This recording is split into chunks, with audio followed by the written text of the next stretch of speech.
ज्योतिरादित्य सिंधिया का जन्म 1 जनवरी 1971 को मुंबई में माधवराव सिंधिया और माधवी राजे सिंधिया के घर हुआ।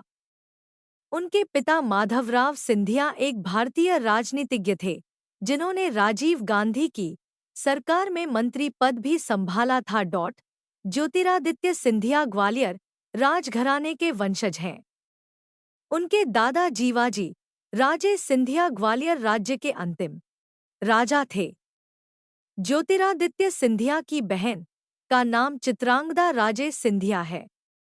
ज्योतिरादित्य का विवाह 12 दिसंबर 1994 को गुजरात के बड़ौदा के गायकवाड़ शाही परिवार की बेटी प्रियदर्शिनी राजे सिंधिया से हुआ था। उनका एक बेटा महान आर्यमन सिंधिया और एक बेटी अनन्या राजे सिंधिया है। ज्योतिरादित्य सिंधिया की शिक्षा ज्योतिरादित्य सिंधिया की शुरुआती पढ़ाई मुंबई के कैंपियन स्कूल से ही हुई। इसके बाद पढ़ाई देहरादून के दून स्कूल से की। आगे की पढ़ाई दिल्ली के सेंट स्टीफेंस कॉलेज में की।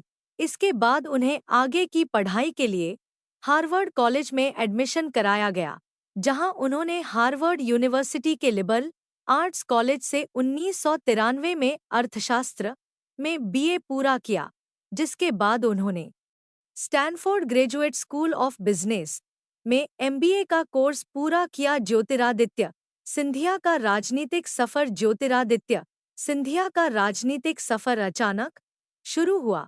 इसके लिए कोई पूर्व नियोजित योजना नहीं थी। दरअसल ये सब तब हुआ जब 30 सितंबर 2001 को ज्योतिरादित्य सिंधिया के पिता माधवराव सिंधिया की उत्तर प्रदेश के पास एक विमान दुर्घटना में मृत्यु हो गई। यह खबर गुना और मध्य प्रदेश के साथ साथ पूरे देश के लिए बहुत बुरी खबर थी, जिससे उबर पाना सभी के लिए बेहद मुश्किल था। लेकिन सबसे बुरी खबर कांग्रेस पार्टी के लिए थी, क्योंकि माधव राजे सिंधिया एक ऐसा चेहरा थे जिस पर विपक्ष का कोई भी कद्दावर नेता खड़ा नहीं होना चाहता था। पूरे गुना क्षेत्र के लोगों के बीच सिंधिया परिवार की छवि काफी अच्छी थी और यही वजह है कि गुना विधानसभा को हमेशा कांग्रेस का गढ़ माना जाता रहा है।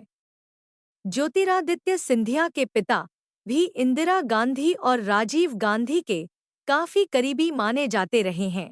इस दुखद घटना के बाद ज्योतिरादित्य सिंधिया कांग्रेस पार्टी में शामिल हो गए और इसके बाद कांग्रेस पार्टी के कई वरिष्ठ नेताओं ने गुना विधानसभा क्षेत्र को संभालने के लिए ज्योतिरादित्य सिंधिया से अनुरोध किया, जिसके बाद ज्योतिरादित्य सिंधिया ने 24 फरवरी 2002 को उपचुनाव लड़ा और पहले ही चुनाव में भारी मतों से जीत हासिल की। उन्होंने अपने प्रतिद्वंद्वी देशराज सिंह यादव को हरा दिया, जो भाजपा की ओर से चुनाव लड़ रहे थे।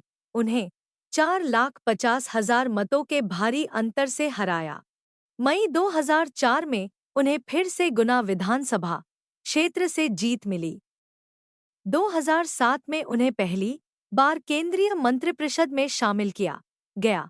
फिर उन्हें केंद्रीय संचार और सूचना प्रौद्योगिकी राज्य मंत्री के रूप में केंद्रीय मंत्रिमंडल में रखा गया। 2009 में एक बार फिर गुना विधानसभा से जीते, जिसके बाद उन्हें वाणिज्य और उद्योग राज्य मंत्री बनाया गया। 30 और 31 जुलाई को भारत के पूर्वी और उत्तरी क्षेत्रों ने भारतीय इतिहास में सबसे बड़ी बिजली कटौती देखी, जिसमें 30 जुलाई के ब्लैकआउट से 400 मिलियन और 31 जुलाई के ब्लैकआउट से 620 मिलियन लोगों का जीवन प्रभावित हुआ था और यह पूरी दुनिया की आबादी का लगभग 9% था।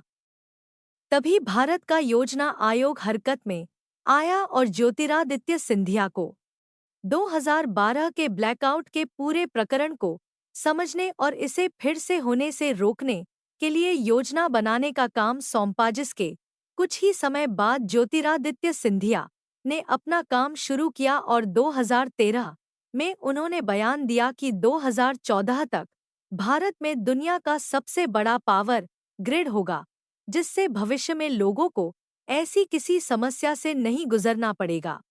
इन सबके बीच 2014 में एक बार फिर विधानसभा चुनाव हुए, जिसमें उनके कट्टर प्रतिद्वंद्वी भाजपा के कृष्णपाल सिंह यादव थे। लेकिन इस बार ज्योतिरादित्य सिंधिया और उनके इतिहास का करिश्मा काम नहीं आया और कृष्ण पाल सिंह यादव गुना निर्वाचन क्षेत्र से जीत गए। ज्योतिरादित्य सिंधिया ने 10 मार्च 2020 को कांग्रेस पार्टी छोड़ दी। ज्योतिरादित्य सिंधिया की ओर से कहा गया कि वे कांग्रेस पार्टी के वरिष्ठ नेताओं के व्यवहार से संतुष्ट नहीं हैं। इसका कारण उन्होंने बताया कि वरिष्ठ नेताओं द्वारा उन्हें नजरअंदाज किया जाता रहा है। समस्याओं को लेकर उन्होंने कई बार राहुल गांधी से मिलने की बात कही, लेकिन उसके बाद भी राहुल गांधी ने उनसे मिलने का समय नहीं दिया और यही वजह बताकर ज्योतिरादित्य सिंधिया ने खुद को कांग्रेस पार्टी से अलग कर लिया और 11 मार्च 2020 को बीजेपी की सदस्यता ले ली। दूसरी ओर कांग्रेस ने अपना पक्ष रखते हुए जनता से कहा कि ज्योतिरादित्य सिंधिया पार्टी विरोधी गतिविधियों में लिप्त हैं, इसीलिए उन्हें कांग्रेस से निकाला गया है। कमलनाथ को मध्य प्रदेश का मुख्यमंत्री बनाए जाने से ज्योतिरादित्य सिंधिया भी काफी नाराज थे। मध्य प्रदेश में कांग्रेस कई साल बाद सत्ता में आई थी और ज्योतिरादित्य सिंधिया चाहते थे कि युवा चेहरे के तौर पर उन्हें मध्य प्रदेश का मुख्यमंत्री बनाया जाए, लेकिन कांग्रेस ने उनकी बात नहीं मानी और एक वरिष्ठ नेता कमलनाथ को मुख्यमंत्री का पद सौंप दिया। अब जैसे ही ज्योतिरादित्य सिंधिया ने कांग्रेस पार्टी से इस्तीफा दिया, वैसे ही उनके कुछ वफादार विधायकों ने भी अपने अपने पदों से इस्तीफा दे दिया और हमेशा के लिए कांग्रेस पार्टी छोड़ दी। अब चूंकि विधायक साथ छोड़ गए, तो नतीजा यह हुआ कि कमलनाथ के लिए अपनी सत्ता बचाना मुश्किल हो गया और नतीजा यह हुआ कि उन्हें इस्तीफा देना पड़ा। जिन विधायकों ने कांग्रेस से इस्तीफा दिया था, उन्होंने भाजपा में शामिल होने के साथ ही शिवराज सिंह चौहान का समर्थन किया, जिसके बाद शिवराज सिंह चौहान 30 मार्च 2020 को एक बार फिर मध्य प्रदेश के मुख्यमंत्री बने। 19 मार्च 2020 को ज्योतिरादित्य सिंधिया राज्यसभा में मध्य प्रदेश से भाजपा सांसद बने। 7 मार्च 2021 को उन्हें केंद्रीय मंत्रिपरिषद में नागरिक और उड्डयन मंत्रालय का प्रभार सौंपा गया। फरवरी 2022 में उन्हें रोमानिया में पीएम मोदी के विशेष दूत के रूप में नियुक्त किया गया था। उनका काम यूक्रेन रूस युद्ध के कारण यूक्रेन या रूस में फंसे छात्रों को वापस लाना था और इसे मिशन गंगा नाम दिया गया था। ज्योतिरादित्य सिंधिया के अन्य कार्य। ज्योतिरादित्य सिंधिया को क्रिकेट से कुछ खास लगाव है, इसीलिए वे मध्य प्रदेश क्रिकेट एसोसिएशन के अध्यक्ष भी हैं। सिंधिया ने समय समय पर क्रिकेट से जुड़े भ्रष्टाचार पर हमेशा सवाल उठाए हैं। ज्योतिरादित्य सिंधिया का हमेशा से मकसद रहा है कि क्रिकेट में भ्रष्टाचार न हो, क्योंकि ऐसे में अच्छे क्रिकेटर अंतर्राष्ट्रीय स्तर तक नहीं पहुंच पाते हैं। कुछ समय पहले इंडियन प्रीमियर लीग में स्पॉट फिक्सिंग का एक मामला काफी तेजी से सामने आ रहा था, जिसमें कई लोगों के नाम आए थे। इनमें से एक नाम संजय जगदाले का भी था, जो मध्य प्रदेश क्रिकेट एसोसिएशन से भी जुड़े हुए थे। जब यह मामला तूल पकड़ा तो उन्होंने भारतीय क्रिकेट कंट्रोल बोर्ड में सचिव पद से इस्तीफा दे दिया। इससे पता चलता है कि मध्य प्रदेश क्रिकेट एसोसिएशन में ज्योतिरादित्य सिंधिया का कितना सकारात्मक प्रभाव है। Jyotiraditya Scindia Madhav institute of technology and science के अध्यक्ष के पद पर हैं। पिछड़े वर्ग के बच्चों की शिक्षा के लिए मराठों, राजपूतों, मुसलमानों और बुंदेलों की आपसी भागीदारी से 1870 में बना डेली कॉलेज भी इसका वंशानुगत संरक्षक है। ज्योतिरादित्य सिंधिया की संपत्ति। ज्योतिरादित्य सिंधिया की गिनती सबसे अमीर नेताओं में होती है। अगर उनकी नेट वर्थ की बात करें तो साल 2020 में दायर हलफनामे के अनुसार सिंधिया की 3 करोड़ 59 लाख रुपए की चल संपत्ति और 45 करोड़ 24 लाख रुपए की पैतृक चल संपत्ति है, जबकि पुश्तैनी अचल संपत्ति 2 अरब 97 करोड़ रुपए है। ज्योतिरादित्य के पास 1 अरब 81 करोड़ की पुश्तैनी कृषि भूमि है। ज्योतिरादित्य सिंधिया ने कई बैंकों में काफी पैसा जमा कर रखा है। खुद के अकाउंट में 3 करोड़, पत्नी के अकाउंट में 6 लाख 12 लाख रुपए बेटे के नाम और 2 लाख रुपए बेटी के नाम बैंक में जमा है।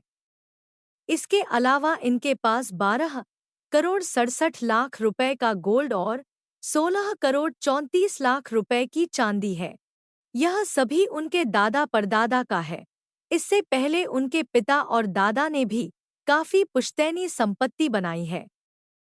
साल 2010 में ज्योतिरादित्य सिंधिया ने अपने पिता की पूरी संपत्ति पर दावा किया, जो करीब 20,000 करोड़ रुपए है।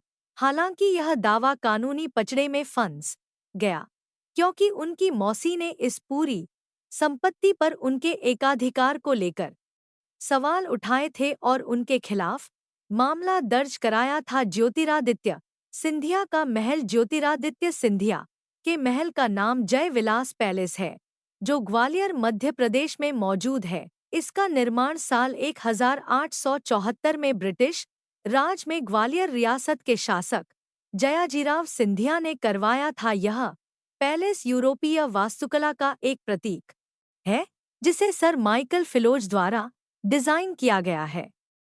1,24,771 वर्ग फुट के क्षेत्र में फैला यह पैलेस 3 मंजिला इमारत है और सिंधिया परिवार का वर्तमान निवास स्थान भी है।